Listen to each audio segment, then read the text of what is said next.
Summer evening. Mr. Grumpy was relaxing at home. He leaned back in his armchair and picked up a book. Then, do you know what he did? He tore out all the pages, every one. They flew all over the room. You see, Mr. Grumpy couldn't stand books. He had a very bad temper. In fact, he was probably the most bad-tempered person you have ever met. Grumpy by name, grumpy by nature. The following morning, Mr. Grumpy was out in his garden pulling up all the flowers. You see, he couldn't stand pretty flowers growing in his garden. Then, out of the corner of his eye, he saw somebody. It was Mr. Happy. "Good morning," exclaimed Mr. Happy. "Good," cried Mr. Grumpy. "What's good about it?" "But," said Mr. Happy. "But nothing," interrupted Mr. Grumpy. "Get out of my garden." "I beg your pardon," said Mr. Happy. "You heard me," snapped Mr. Grumpy. "Go away." "Honestly," laughed Mr. Happy, "you are a bad-tempered fellow, aren't you?" grunted Mr. Grumpy. And Mr. Happy went on, "Bad-tempered fellows need to change their ways." "Rubbish," grumbled Mr. Grumpy. He stamped into his cottage, stamping right on Mr. Happy's foot, on purpose, as he passed. "Ouch!" cried Mr. Happy. Bang! Went the door of his cottage as Mr. Grumpy slammed it behind him. Mr. Happy stood there looking not quite as happy as he normally did. His foot hurt. He stood there thinking and thinking, and he thought some more. Then he had a great idea. He smiled and went to see Mr. Tickle. Mr. Happy told Mr. Tickle about his idea to get Mr. Grumpy to change his ways. Mr. Tickle grinned a grin that would have stretched from ear to ear if he had ears, which he doesn't.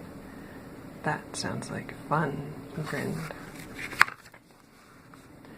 That afternoon, Mr. Grumpy went shopping in town. He walked into Mrs. Cookie's bakery first. "Give me a cake," he snapped, "and hurry up." Poor Mrs. Cookie did as she was told. She was afraid of Mr. Grumpy. But just as she was handing him the cake, something appeared in the doorway. It was a very, very, very long arm belonging to Mr. Tickle. That very, very long arm of his came through the door, across the shop, and tickled Mr. Grumpy. "Ah!" squealed Mr. Grumpy, dropping his cake. He just couldn't understand what was happening.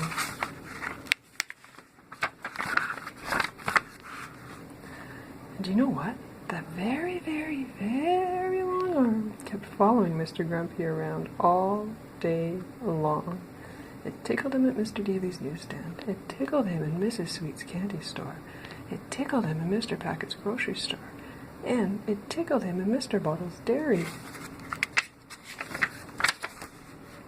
All afternoon, Mr. Grumpy kept being tickled, dropping his packages and picking them up, and being tickled, dropping his packages and picking them up, and being tickled again.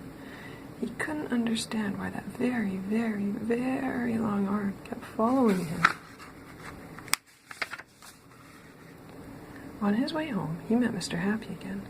"Get out of my way before I kick you," snapped Mr. Grumpy. But just then, the very, very, very long arm appeared and tickled him again. He jumped and his packages went flying. Again.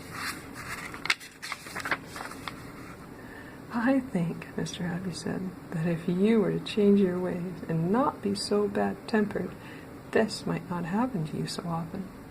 Mr. Grumpy simply grunted. But on his way home, he did think about what Mr. Happy said. He didn't like being tickled. Mr. Happy and Mr. Tickle smiled and shook hands.